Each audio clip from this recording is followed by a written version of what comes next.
for how you lead in our lives, professionally and personally. Lord, I thank you for the testimony that John has to give in all of those regards. And I ask, Father, that as he speaks tonight, we would hear you speaking to us individually. We pray this in the name of Jesus. Amen. Thank you, Dean. Hello, students. How y'all doing?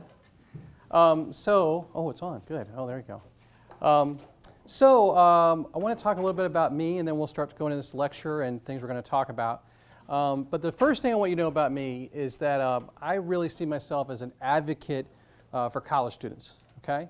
So when we're done with the lecture, I wrote a book. I bought each and every one of you a copy of the book. I signed a copy of the book for each one of you, so you take that. Don't go then sell it, okay? Come on, really? So take the book, enjoy the book. If you don't like the book, or if you love the book, give it away to somebody, give it to a library or something like that. And then my card's here. But the bigger thing I want to say is that, it could be like a week from now, and you could email me and say, hey, John, I heard your lecture. I want to ask you a follow-up question, and that's super cool. It could be a year from now. It could be 5 years from now, and you could email me, or maybe 5 years from now there'll be something beyond email. You'll hologram me or something. But you can do that, because that's what I try to do. I try to be an advocate for students. And so I have a YouTube channel where I have a lot of lectures on there. I tell my kids I'm a YouTuber. They don't think that's cool, but I do. And you're welcome to follow me on LinkedIn. You're all business majors, right? So you're all on LinkedIn, right? Do you make contacts you can have on LinkedIn and it caps out? Do you know how many? Anybody know? It's 30,000. That's the most you can have. I'm at that. So you can't connect with me, but you can follow me, and you can use my LinkedIn as a resource for everyone to use that. And as a side note, I'm not going to talk about real estate, but on my website, I have a guide to commercial real estate. So when you're interested in talking about real estate, you can read that guide and you can email me, okay? So first thing about me is I'm an advocate for students. Any way I can help you today or in the future, glad to do it, okay? The second thing is that, so I'm a real estate guy, and I, on top of that, do college lectures and all this crazy stuff. And so I was sort of thinking about, why does I do that? Why do I talk about real estate shopping centers? Why do I give college lectures? Why is it that I give out full-size Hershey bars on Halloween? I am that house. That's how cool my household is. We give out 1,000 full-size Hershey bars on Halloween. Why do we do all these things? And so you guys know Simon Sinek. He had the power of why. And so when I was thinking about why, I was trying to dive in. What is it? Why is it that I do all these things I do? So to know a little bit about me, it really goes back to my dad. So there's a little bit of tribalness in that. So I want to talk a little bit about my dad. And my dad, if you look right here, this is from the 1970s Sun Sentinel in Fort Lauderdale. And my dad was known as a community bridge builder because of his work with black and white community during the Civil Rights Movement. Really cool stuff that my dad did. This is John Lewis, Congressman John Lewis. You guys know when Dr. King gave his I Have a Dream speech, there was 5 speakers that day. 4 have passed away. There's only 1 left, and that's Congressman John Lewis. This is Julian Bond, who was once the president of NAACP. And there's my dad right there. So my dad did this work about trying to get communities to work together back in a very challenging time. And later on, he did it with Christian and Jewish and all kinds of things. So he was known as the bridge builder. My dad passed away in 2004. And last year, Governor Rick Scott actually named an actual bridge after my dad. So that's the Reverend Kenneth C. Crossman Bridge in Central Florida. So they named a bridge after a bridge builder, okay? So when you think about who I am as a human being, I really like the thought of trying to get people to work together, and that's a cool thing. When we think about the core of communities, we think about, shopping centers are like the core of communities. I think that's why I like shopping centers. There are a lot of ways they're like churches, that they bring communities together. So when I try to think of who I am and what I'm all about, that's a big part of that. So a little background on the book and what we're going to talk about. A long time ago, I had graduated from college and I had made a little money in real estate. And so I went to Florida State University, and they had this program called If I Were 25. So they came to me and they said, we're trying to help students get out and try to make a business in real estate, and you've had some success. Could I take over and lead If I Were 25 at FSU? And I told them, I said, man, I'd be thrilled to do that. The only problem is I'm 24. So we had to change the name of it to FR 21, and I still lead that. I still do that to this day. I lead that thing FR 21. Now I'm 47, but now I do that. And so then years later, I got asked by the University of Florida to do the same thing for them. And what's funny about that is I hate the Gators, right? Because you're Seminole, you hate them, right? But we're bridge builders in our family, so we'll work with them, so I did that. So for years, I've done these different presentations about real estate. But then, several years ago, I did this lecture called The Top 5 Ways to Get Fired and the Top 5 Ways to Keep from Being Fired. And I did that lecture because I wanted to try to give something to college students that maybe I wasn't already talking about, or other people weren't talking about, which was how do we really help people be really successful? And the funny thing is that when I did that lecture, that became my most popular lecture, which is where this book came from. So there I'm giving a lecture at UF. I always am nervous I'm wearing the same tie. Every time I look at this, I'm like, no, I'm not, I'm good. So that's when I go in and I start talking about the ways students do things that end their careers. Now, before I get into this, I want to say this. When I wrote this book and I wrote the lecture, my focus is on achievers, okay?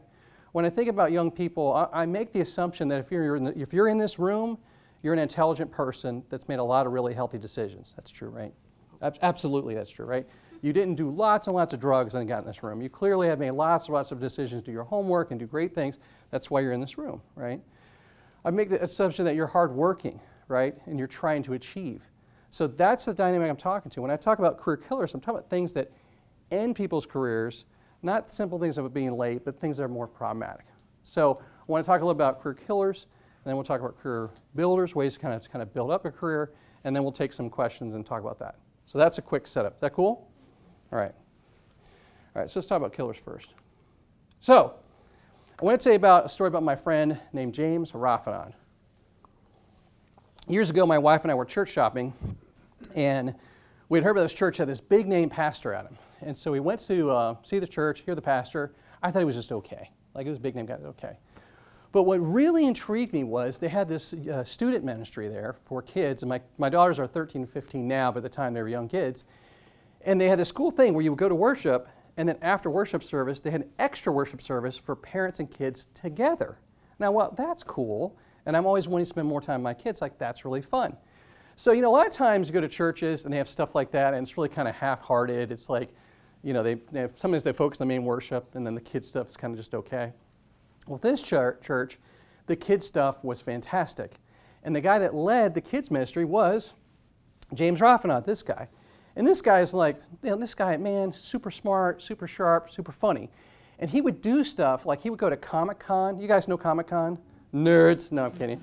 But he would go to Comic-Con in Orlando. That's where all the nerds go to dress up like Spider-Man and talk about Wonder Woman or whatever. That's what they do. That's the thing. It's cool. You're cool. It's cool. It's fine.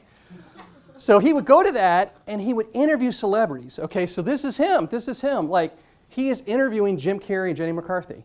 You can look this up, and I promise you that he is as funny and as sharp as Jim Carrey. I mean, point by point, hilarious.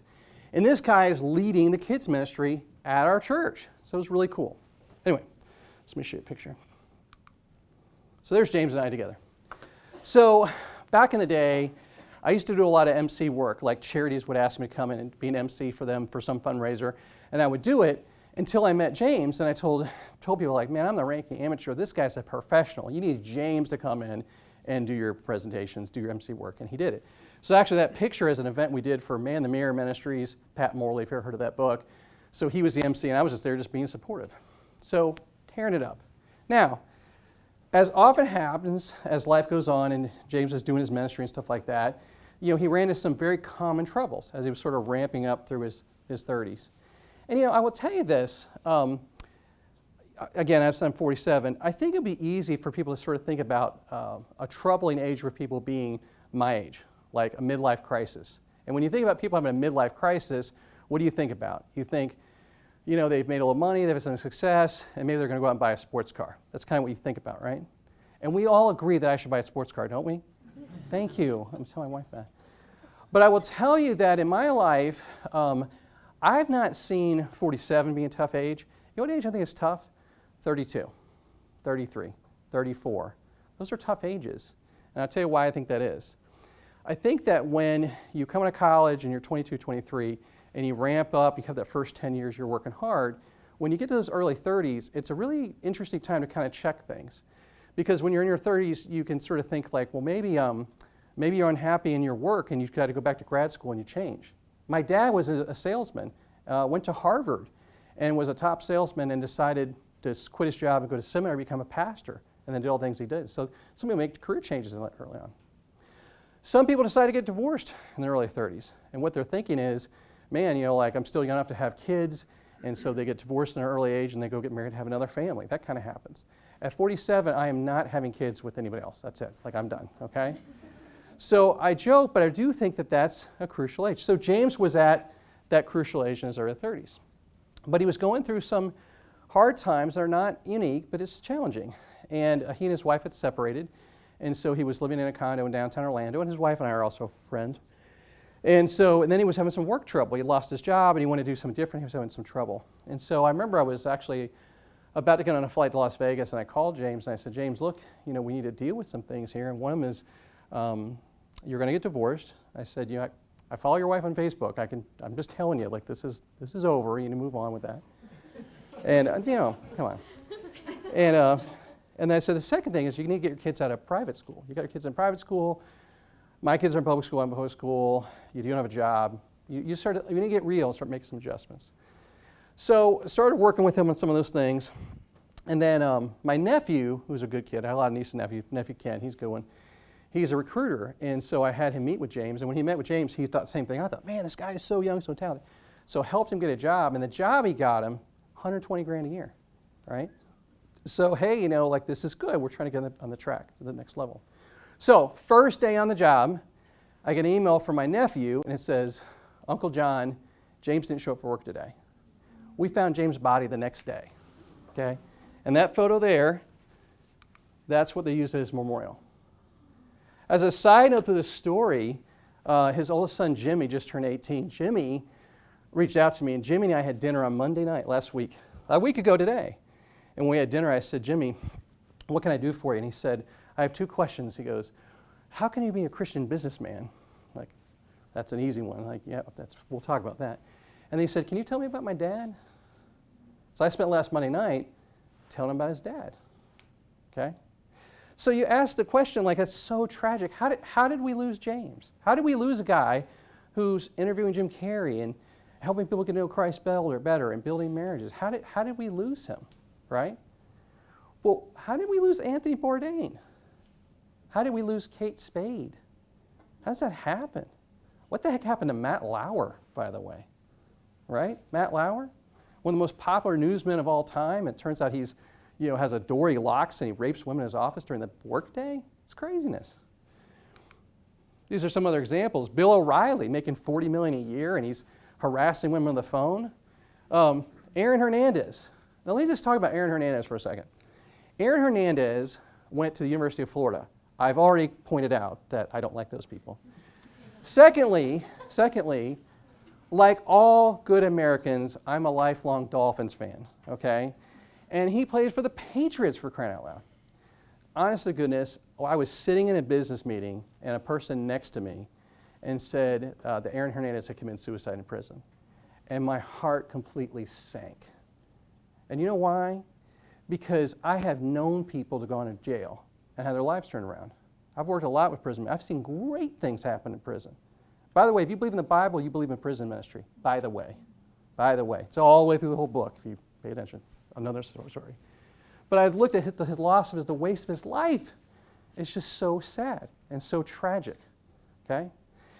And then I put Amanda Bynes on here just to break it up, not make it so sad. It's sort of funny. Amanda Bynes stars in one of my favorite movies I love to hate. You ever heard the movie What a Girl Wants? You know what? I'm going to write a new movie. It's called What a Girl Needs. And it's not leather pants and tattoos. That's not what we're doing, okay? But I say to say it's like each and every one of us could talk about people we know or know of, tremendous talent, and they've lost it, okay? You guys know people like this. When I do this presentation with a room full of CEOs, every single one of them has a story. Every CEO I know has a story. That young man, that young woman, we thought they were the next blank, and then something happened along the way. And it's never that they're stupid. It's never that they're lazy, right? It's something else going on there. So what's happening? Why did we lose James? Why did we lose these people? Okay? So in the book, we talk about, wrong slide. Whoa. I'm off. I'm missing a page. I'm just going to skip past it, okay? I'm missing a page, so I'm going to go off this for a second. In the book, I talk about 5 career killers, okay? So I'm not going to go through all of them. And sorry, guys, I'm not going to talk about sex or drugs. Next time. But I will talk about two. I want to talk about pride, and I want to talk about greed. Okay? So let's talk about those two things. First, I want to talk about is pride. I can't think of anything that's killed more marriages or more careers than pride. Pride is the opposite of winning coaching, right? Years ago, I worked for a large commercial real estate company, and we hadn't done reviews for a long time. So the CEO came down and said they wanted everybody in the company to get a review. And if you guys have ever been through a review, and it has a whole process where it's like exceeds expectations, meets expectations, below expectations. You know what I'm talking about? It's a little form you fill out. So somebody came up with the idea that we'd have all of the employees review themselves first, and then have all of the their bosses review them. So here was the pattern that came in when we got all the reviews in. All of our top senior people who were exceptional and did the best possible, we loved them. They were the best people in the company. Do you know what they rated themselves? Below expectations. Every single one of them. Do you know what all of our terrible, awful employees that we're about to fire rated themselves? Exceeds expectations. The great ones are humble. The great ones look at themselves and are looking for ways to get better. The great ones desire coaching, right? Tom Brady is, arguably one of the greatest athletes in the world. He has a great coach. Any great athlete we can think of has great coaches, okay? Great actors have great directors. But the great ones are seeking to get better. And when we have people who are pushing against that, pushing against coaching, pushing against correction, that therein lies one of the most unhealthy things we see in both business and in life. So years ago, I had a woman that worked for me, and she did a good job, smart, hardworking, all that. And she wanted to kind of go the next level. So she expressed to me she wanted to kind of take things up next level. And I told her, I said, well, look, I got this job I need it done. We need a new website. We need a new website. And launching new websites is hard and stressful and all that kind of stuff. What makes it even more hard and stressful in my company is our website is totally focused on sales. Now, our sales team, a large part of them, they all have ADD, right? They're salespeople. They're like squirrel, they just see something and they're off, right? So they have ADD, they're super gregarious, and some of them maybe a little bit arrogant at times, right? They're salespeople. They have that kind of thing to them. And a lot of them are younger. Some of them are in their 20s. Some are older, but there's a mix of them. So she was working with these salespeople trying to get the website done, and she found it to be kind of frustrating, which I get, but that's part of leadership. That's part of whatever. So anyway, she called the play, and she decided to launch the new website. Now here's the problem. She launched the website without telling me. Not a huge deal. But then she launched it Thursday night and then took the next day off work. Okay, that's something. But then when I found out about it and I looked at it, it had several things wrong in it. Okay, so that's a thing. So I emailed her and I copied her supervisor and I just said, hey, we need to talk about this. I wasn't super mad, but I was concerned or whatever. So I had actually left for the day. She came into work and she resigned. And she resigned because she said she was just so frustrated working with these people and blah, blah. Here's what she didn't know. We were planning on firing her boss. We were planning on firing her boss and promoting her. The whole thing was a test. We wanted to see how she can handle the pressure of dealing with all these other people.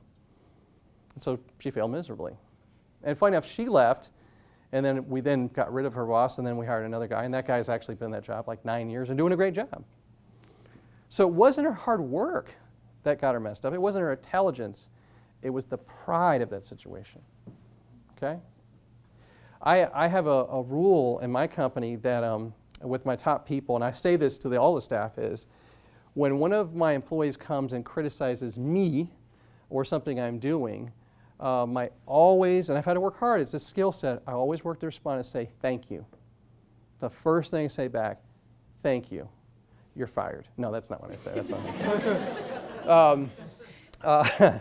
But what I do is I say thank you, and I really try to repeat back what they said. That's an old communication technique, right? What I hear you say is, and then you just repeat back what they said. Not that you agree with it, but you're trying to make sure that they were heard and write that down. And I will tell you that when you first start doing that, I mean, it can be devastating, right? But I will tell you, the older I get, I value criticisms over compliments. I really don't need any more compliments at this point in my life. Boy, what I really desperately need is the truth. You know, it's very, very hard to get people to tell you the truth. You know why? Because they don't care, or they don't like you, or they do like you, right? They like you and they don't want to hurt your feelings, or they don't like you, or what all those things. But really trying to get people to tell you the truth is so hard. I say this in my company, what I really want is I want us to have difficult conversations clearly and gently. Clearly and gently, right? I got an Irish blood in me and I get fired up. I come on too strong sometimes. So sometimes I got to pull away from stuff so I can take a couple days off and then make sure I have the conversation where my tone's better, okay? Because I want to have it clearly, like let's talk about tough stuff, but I want to try to do it, gently. Make sense? Okay? But I would tell you, every chance you get to invite people to coach into you, it's a big deal. Okay? Now, the second one I just want to touch on is greed. Have you guys ever heard of this country expression that goes, pigs get fat, hogs get slaughtered? You ever heard of that? I had an old boss who used to say that all the time. He'd say, Crossman, be a good little piggy, just don't be a hog. Right? Bacon tastes good, by the way, just as a side. Know your audience. Let's explain. So what does that expression mean? I am a devout capitalist, okay? I believe in profit. I believe in making money. And here's the deal. I want Crossman Company to make a lot of money. And I want the janitorial services company we do business with to make a lot of money. And I want the landscapers to make a lot of money. I want the engineers to make a lot of money. I want the architects to make a lot of money. I want the lawyers to make nothing. No, that's fine. Of course, I want everybody to make money. I want Crossman Company to do well. I want all the people to do business with. I want us all to do well. Okay? That's healthy capitalism. That's good. Everyone's performing together, right? That's being a pig. That's good. Make money. Let's all make money. Greed has to do with I make more and you make less. It's cutting people down, okay? And I will tell you that over and over and over again, when I see people that can consistently grab for the last dollar, it can be extremely costly, and they end up not making more money. I did a deal with a guy years ago, and he personally owned the shopping center, and we put a big tenant in there. And when the deal was done, his net worth went up multiple seven figures. It was a $1 million gain in his personal net worth when this deal got done.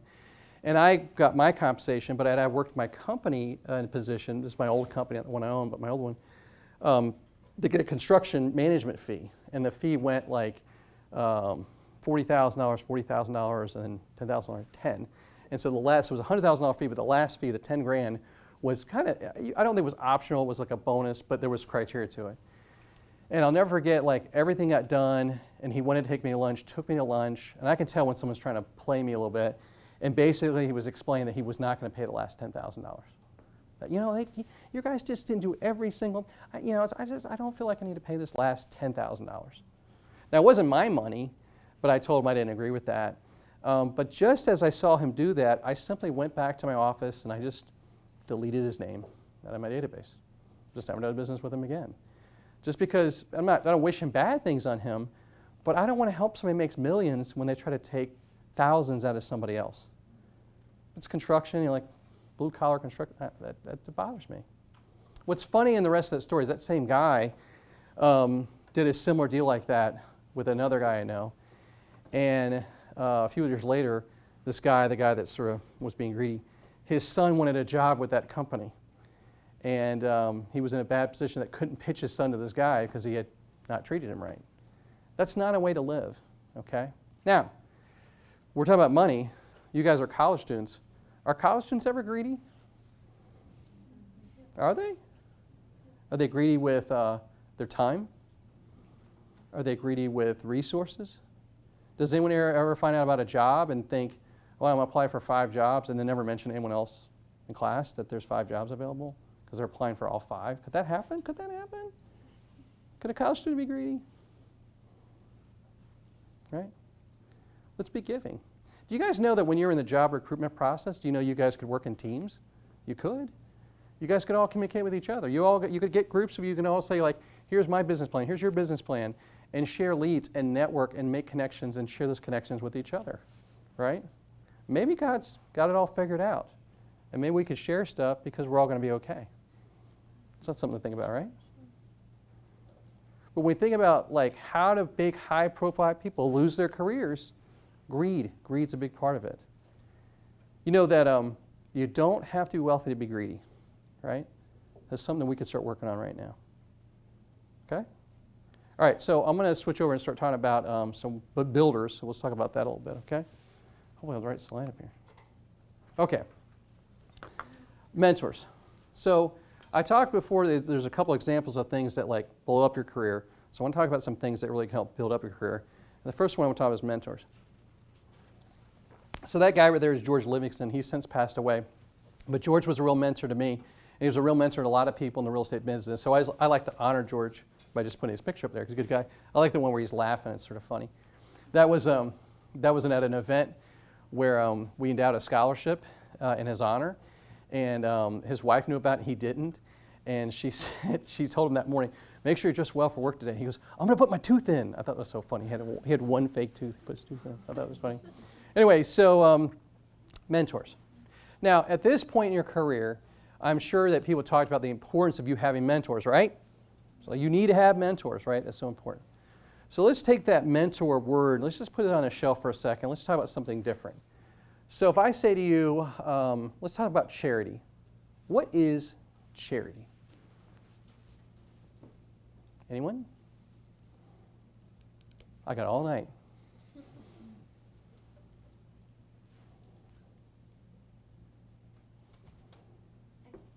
Go ahead. As I say it more as like self-sacrificing. Okay. Doing something because it betters someone else and not something that you're going to get in return for. Right. Okay. Perfect answer. Thank you. Awkward silence, and we got there. So proud of us all. So you want to add something to that? Yeah, kind of going off of what she was saying. When you're helping someone, you're not just helping them, you're also helping yourself because you're learning to be selfless and to kind of make yourself better. This is like the Right. So the concept is in charity that we give with no expectation of getting something in return. But often we do in the context, when you meet people that do a lot of mission work, you were talking about doing mission work in Bolivia. So like when you give and you expect in return, you actually do get blessed, which is sort of ironic. But the concept is like if we all went to downtown Chattanooga and we worked at a soup kitchen tonight and we fed the homeless, we wouldn't get done and say, where's my watch, right? Like we're going to give and expect nothing in return. So we all agree that's what charity is. That's charity. So let's talk about what is relationship. So relationship is a healthy yin and a yang, right? Relationship is giving and receiving. So the art of a great conversation is, how are you? Look at me. How are you? Look at me. That's what a great conversation looks like. Do you have any friends that if you never talk about yourself, your friend never asks you how you're doing? Those are bad friends, right? It might be you, okay, just something to think about. I mean, you just might think about it. All honesty, I have a friend named John who's like the wisest guy I know, like any topic, fatherhood, husband, business, and I call him, and I call him right now. I'm in the middle of a lecture. What should I do next? I mean, he just always has wisdom. I slow myself down and make sure I call him sometimes and say, how are you? And I shut up because I want to make sure that he and I are in balanced and a healthy relationship, right? So if we want to have a healthy relationship, it's got to be about both, okay? And just so I acknowledge this, God made us to be in a relationship. To be healthy human beings, we've got to be in a relationship, right? Like if we all moved and bought little cabins by ourselves, some of in Montana, and ate kale. By the way, what is kale? It's like another terrible vegetable. Kale was not around when I was a kid. And we did yoga, and we ate kale, and we lived there all alone, right? Let's say I do that, right? And then somebody else like crazy eats tons of carbs. Carbs are awesome. And they don't really exercise, but they have super bunch of good friends and relationships. Who lives longer? The person, it's better to eat the kale and the yoga and have friends, okay? That's what we're trying to do, okay? But the relationships, because God made us that way by our Creator, that we're supposed to be in a relationship with people. Now,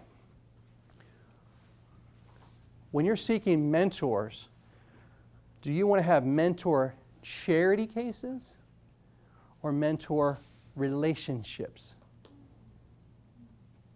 Okay? You know where I'm going with this? If you want to have somebody be a mentor to you, is your vision that you're going to go to this mentor who's a professional in business and say, yeah, I want stuff from you. I want ideas and context and capital and resources, and I'm not going to give you anything back. Is that what you want? Or do you want to have a relationship so that you go to them and you ask them for advice and things, and you find ways to give back? Right? Did you guys ever see the movie Good Will Hunting? Yeah. Good Will Hunting. That's a great film. Thank you for saying that, by the way. I appreciate that interaction. So, Good Will Hunting. Okay, so they're at Harvard. Is that right? They're at Harvard or MIT? I can't remember. It's MIT. I think it's Harvard. Whatever. It's some Boston school. Hey, Mary. So she's from Boston. Anyway, so they're at this big, really intelligent school, and there's this jerk teacher that does these math problems. He writes the math problems on the board, and he doesn't solve the problem. And he says, "I'm waiting for a student to solve this problem." And he's like real, arrogant about it, whatever. And so then they come in one day, and the math problem's been solved. And who solved the problem? Oh, no, not a student, but the janitor solved the problem, right? It says, really cool. And the janitor's played by Matt Damon. And so Matt Damon is the janitor, right? So, but Matt Damon is a South Boston toughian. His dad used to beat him up so bad. And so he's a street kid, and so he's kind of messed up. And so they're like, this kid's so great. He's so smart. He's like the next genius of our time. But we're going to get him into counseling.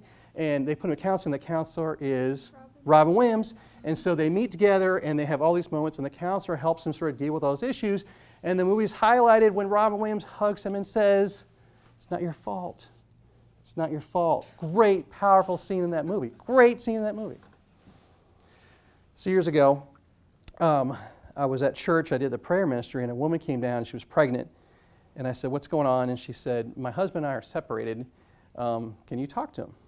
And so I go and I talk to her husband, and his name is Blake. And Blake is, if you, you would visualize like a mirror where it's like the opposite, like that's what Blake looks like. He's big, 6'3" guy, big guy, big beard. We look like opposites. And I go see Blake, and he had a lot of issues, okay? Blake, at this point in his life, still will not go swimming with his shirt off because his adopted father beat him so bad in the sternum, his chest is messed up. His adopted father. His real father gave him up, okay? It's problems. So I said, you know what, Blake, we need to get you in counseling.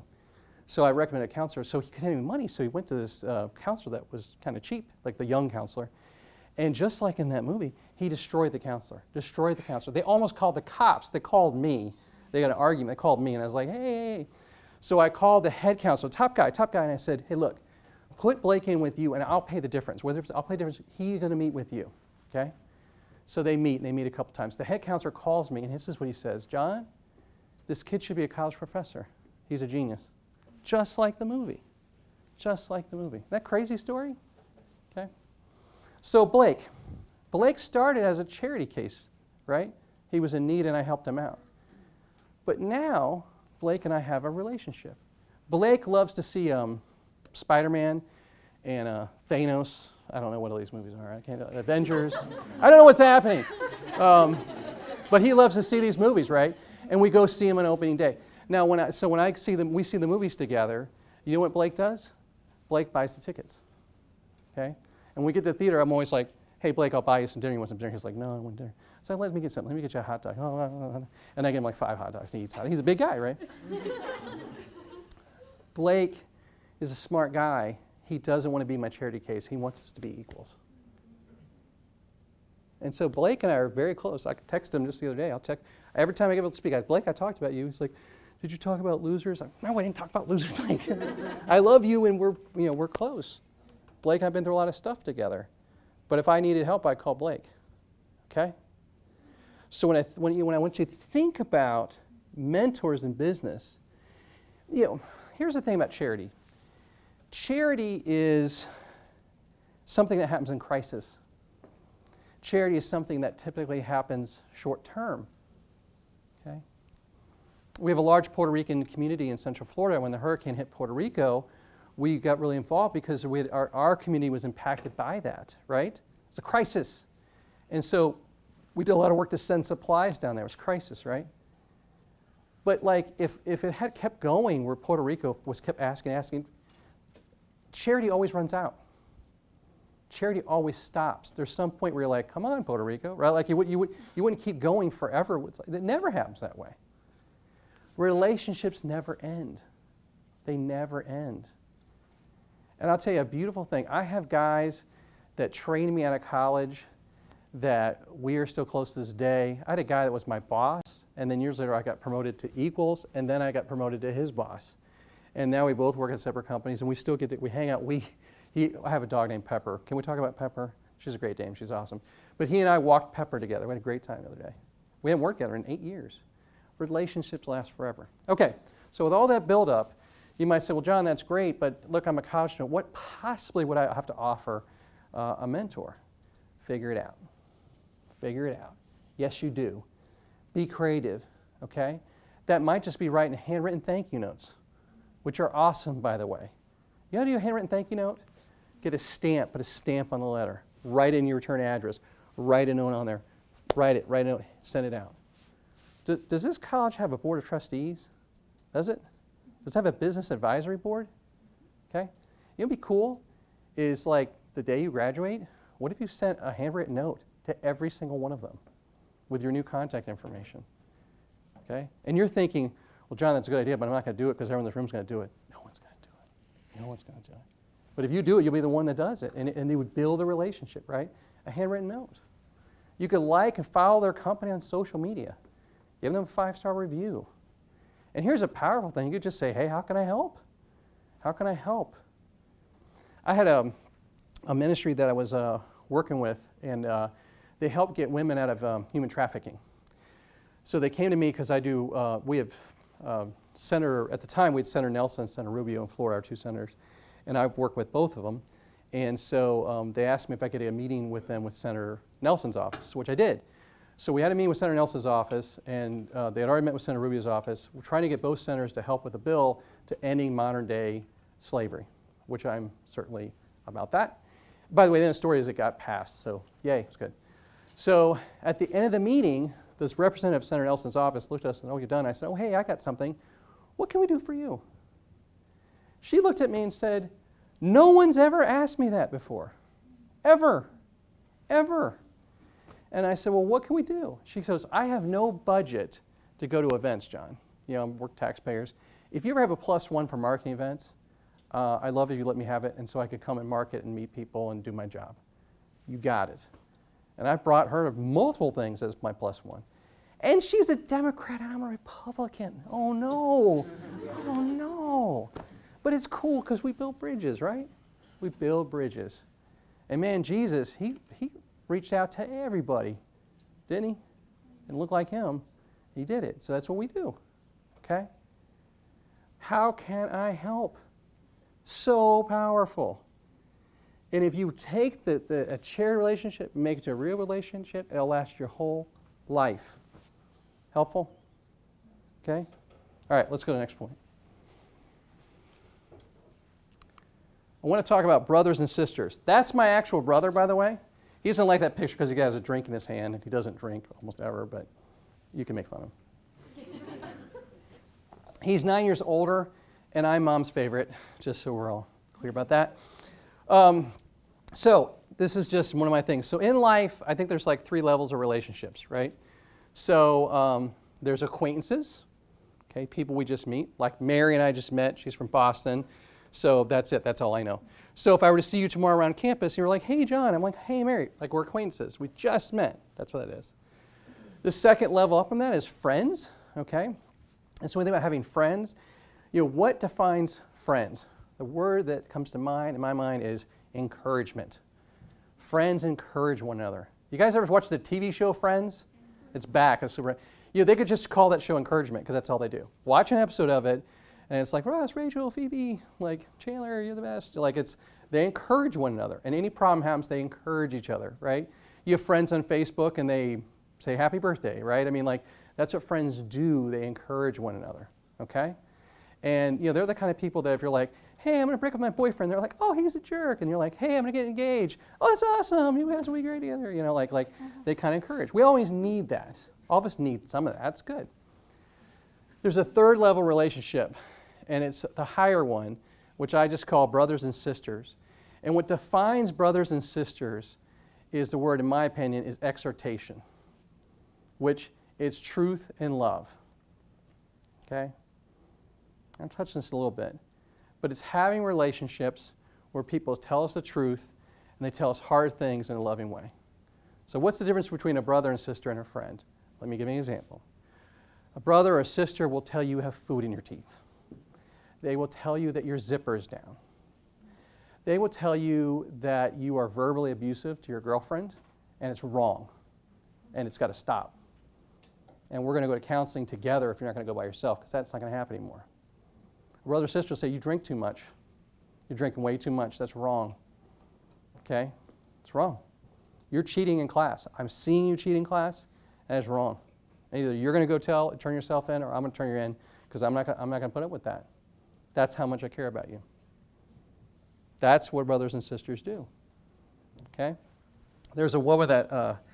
One guy worked for me. I left my company, and I was at a convention, and a guy came up to me and said, John, you remember that woman who used to work for you? And the guy who used to work for you? And I said, yeah. And he said, they're having an affair. And I was like, what? And he goes, yeah, no, they're having an affair.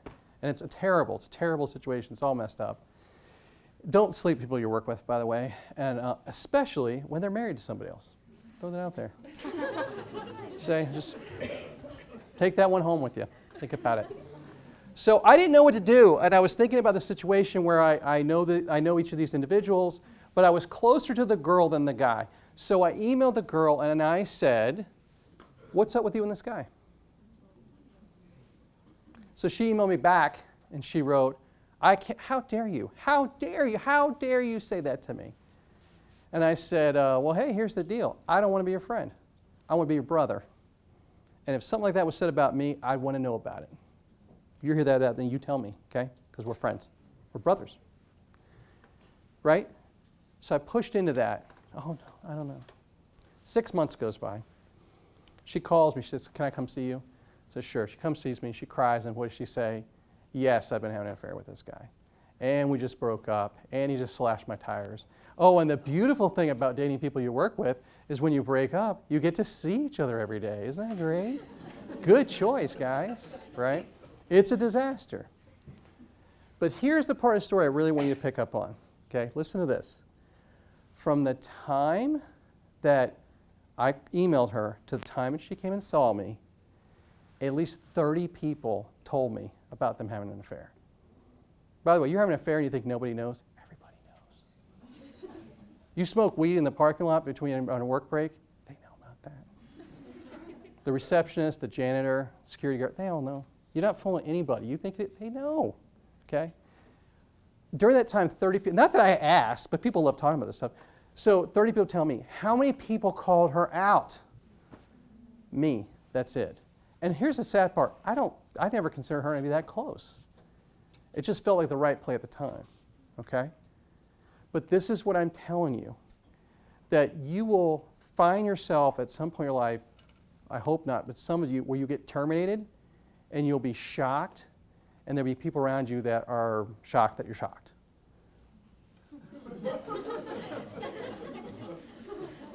Okay? You have got to dig in and have relationships with people where you give them permission to speak the truth to you, and then you go right back and forth. Now, I will tell you as a side note to that, sometimes we're ready for messages and sometimes we're not. And we see that in Scripture too. Sometimes people are ready to hear things and sometimes they're not. I was thinking about Jonah. Like, I always heard about Jonah. He never really got it, right? Like, there's some people in Scripture, they either with the timing or whatever. I know that's true for me. I hurt my back, and I had to do 3 rounds of physical therapy. 3 rounds, because I couldn't get it, and I needed to change what I was doing, right? And so sometimes you might see something see somebody you care about, and you want to share truth with them, and they may not be ready to hear you, okay? And so maybe you just share some of it and not all of it, because maybe they're not ready. That happens, okay? And by the way, You can't save people. I will tell you this, you all will go into the world and you'll be successful business people, and if it has already happened, you will. People want to have you as a mentor. I mentored James and he shot himself in his head. What does it say about me? I cried. And I had to look at myself. What did I do? What did I do to fail in that relationship? I didn't save him. I had dinner with this kid. I'm thinking, I wanted to save your dad. I tried. I didn't save him. You can't save people. You can't save people. You can hopefully influence them, right? But at the end of the day, you can't save everybody. And some people are really sick and they're really toxic, and they've got to make the decision to go to rehab. Or they've got to make the decision to get the big help they need. And we can't do it all for them. So sometimes we got to let them go. And listen, I've had more than one time I've looked at a body in a casket and thought, man, wish it would have gone a different way. My friend Jamie was next con and joined my Bible study. Jamie was a good guy, and he did a lot of good stuff. He had been in jail, he got out of jail, was doing a lot of good stuff, and I was very happy with him. Stopped coming to Bible study, and he had made some money, he wanted some more money, he got in a big fight, and he shot his girlfriend's mother, killed her, and the cops came up, and he gunned it out with the cops, and he lost. And I went to the funeral. This is a year ago, it was last March, and I got to the funeral early. It was the worst funeral home you ever seen in your life, and I got there, and I was there early, and they said, well, just say, and so it was me and Jamie.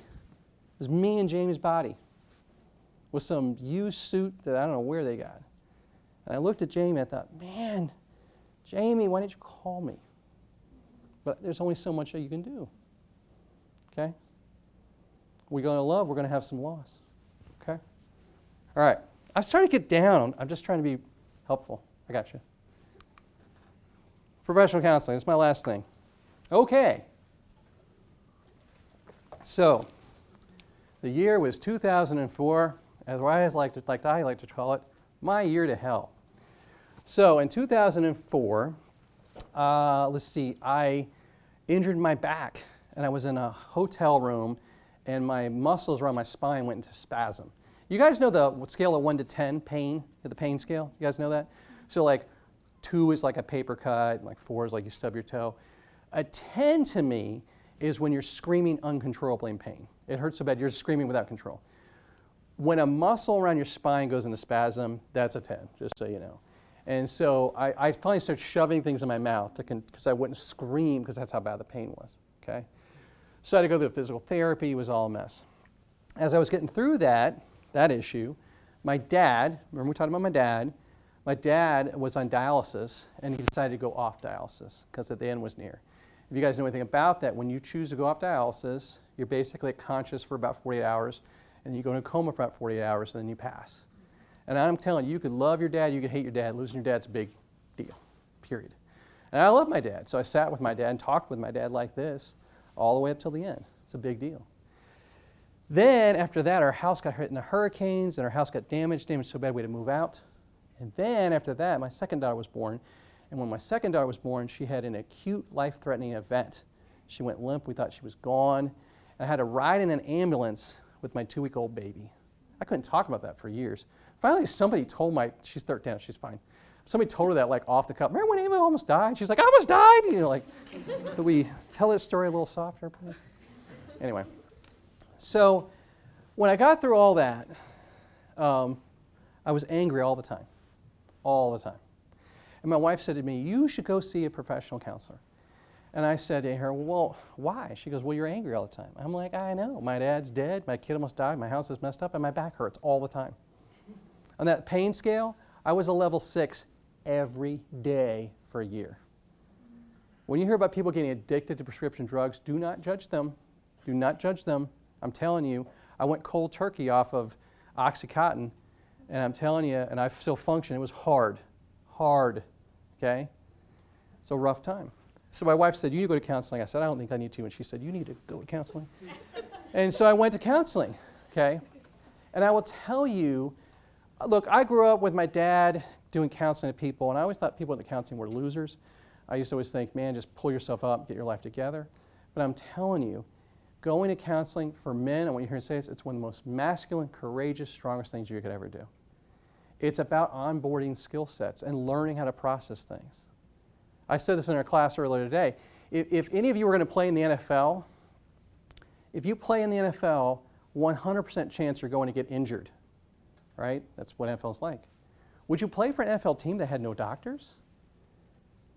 There is a 100% chance all of us are going to get emotionally injured in the next 1, 5, 10 years of our life. We're going to lose people. That's how that works. And we need to have access to medical staff that can help us. And as business leaders, you know what I have in my office? You walk in my office and you pull the drawer open right here on my desk, is a list of counselors. I have counselors that are good with teenagers. I have counselors that are good with marriage. I have counselors good with addiction. And you might say, John, I'll never have a problem with that. Sure you won't. But even if you don't, you're going to have employees that do. And to have the resource there is important. Okay? Now, let me take it forward to 2013. So in 2013, I ran track in college, and I'm a little bit of a type A kind of person, and so I'm like always a lot going on, I got a lot of energy. So I got back into running. I was a sprinter in college. You get older, you can't sprint anymore. That's a thing. And so I started running 5Ks. I ran 5K, ran a marathon, and I got so into running 5Ks, I would like win my age group, which is super cool to nobody. But to me, I was just like pushing myself really hard. And then I sit on Senator Rubio's Military Academy Appointment Committee. So I had a Saturday where all day long I was interviewing kids trying to get into West Point. And the next day I ran a half marathon.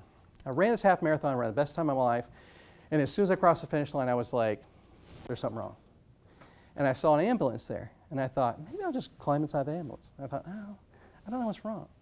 So I went to work the next day, didn't feel right. So the next day I had one meeting and the rest of my time was over, and I went to my doctor's office. I went to the doctor's office, told the nurse what's going on. The nurse was walking me back to the doctor's room, and she goes, I think you're suffering from depression. It's like, what? Depression? I'm like the happiest guy I know. I got diagnosed with clinical depression, okay? Now here's the deal. Took 1 year to treat it. I saw my regular doctor, plus I saw a psychiatrist, plus a counselor. I was on Klonopin and Zoloft for 1 year, okay? I was right at the tipping point when it hit. When that depression hit, if I had to go through it again, I'd take the back injury. Remember what I said about the back injury? I'd take the back injury than go through that depression again. Having clinical depression, if you ever hear of anyone committing suicide because they're clinically depressed, don't judge them, weep for that loss and how sad that is. I had my faith and I clung to Jesus. I'm grateful I went through it. I have journals from when I was running through it. I'm grateful I went through it, but it was hell like I could never describe to you. I lost like 20 pounds, which actually was the best part of it. But I couldn't eat. I could not eat. I could not feel joy. I couldn't play with my kids. I couldn't watch TV. If you put all my favorite foods out, plus a pound of cash, I mean, anything you could think of, anything you could think of.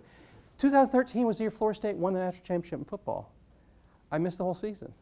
I love football. I couldn't even watch it. It was like a reboot of my whole year. Okay?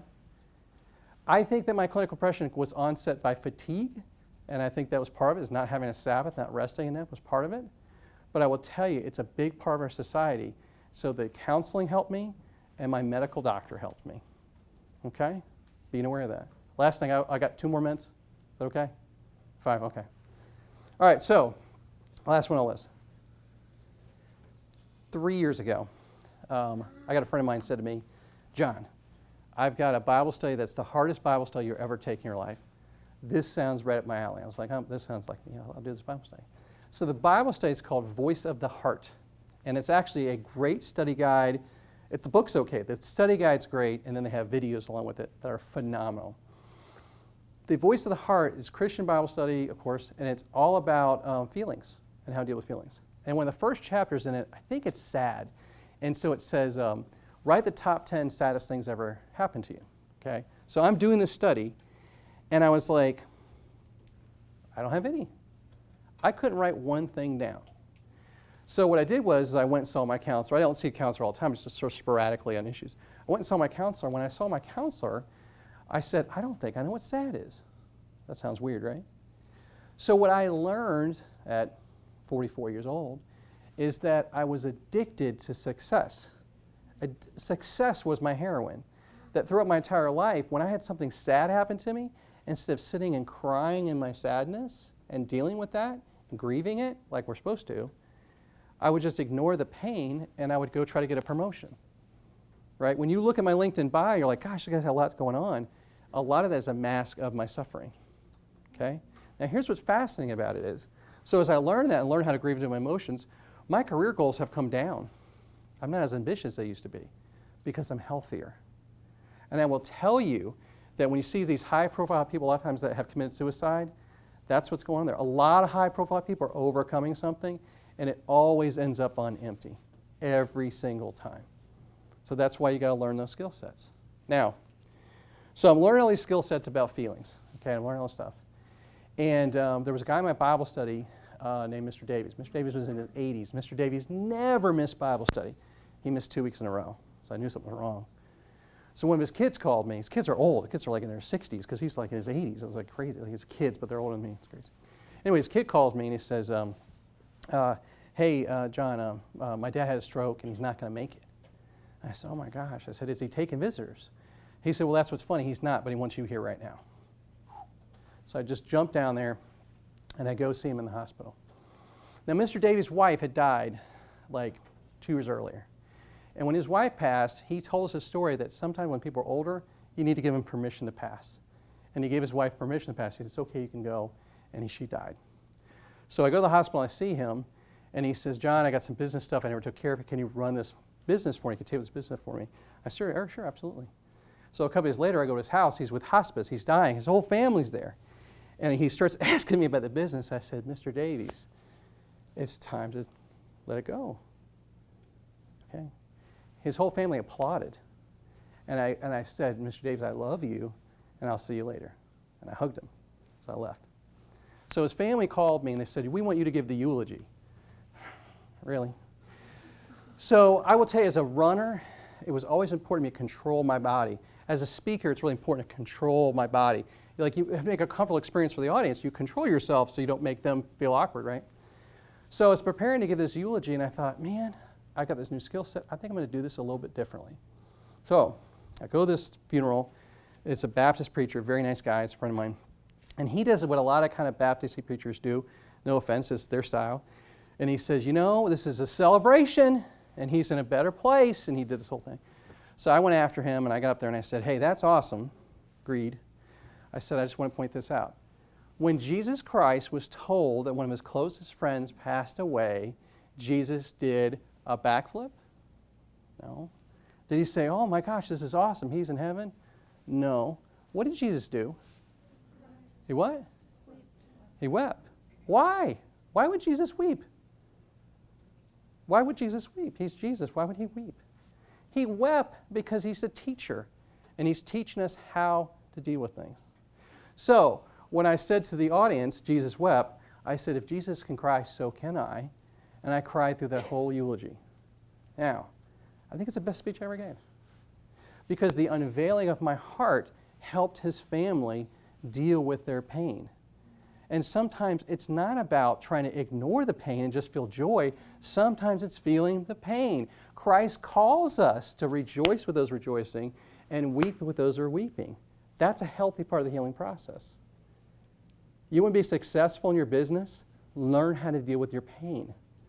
Learn how to help people when they're going through their pain. And the ignoring of pain, the ignoring of loss, it will eat you up. Does this make sense? Okay? But in each one of the sentences, counseling, come on, I'm good. I'm done. I don't mean to keep going. Oh, that's my contact information. I'll make sure you have that. Any questions for Mr. Crossman?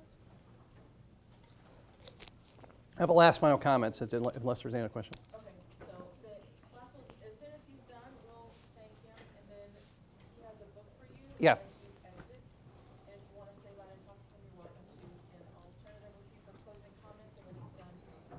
Cool. Okay, so, You're not going to dismiss yourself right now. Go ahead. okay, real quick, real fast. All right, so take a book, take my card. If I run out of cards, I got more, I'll get them for you. Stay in touch with me. I'm an advocate. You connect to me on social media, okay? Now here's the dealio with the books. I would love it if you would give it a review. I'd appreciate that. I bought them for you. I would love it if you use it, like it, give it to somebody else. That's great. But if I try to think one thing, because you're thinking, how can we help, right? Is that what you were thinking? Because I said that. Yeah. So let me just answer that question. Here's how I want you to help for me. You ready? I would love if you pray for me. I love you pray that God would give me wisdom as a husband, as a father, raising these two girls, my wife, being a good husband to her. And I love you to pray that I have wisdom, that I'm trying to do things that are in the Father's will, and I'm trying to do things that are right, not by my will. And I mean that. I mean that. If I said there's one thing you do for me, if you one time prayed for me, that would be a big deal for me. Thank you for your transparency today. My pleasure. And your vulnerability. We Sure. appreciate you. And he's quite an accomplished businessman. I encourage you to go check out all the things he's done and to really embrace his advice and career pillars, career builders. Thank you so much. Thank you. Thank you very much.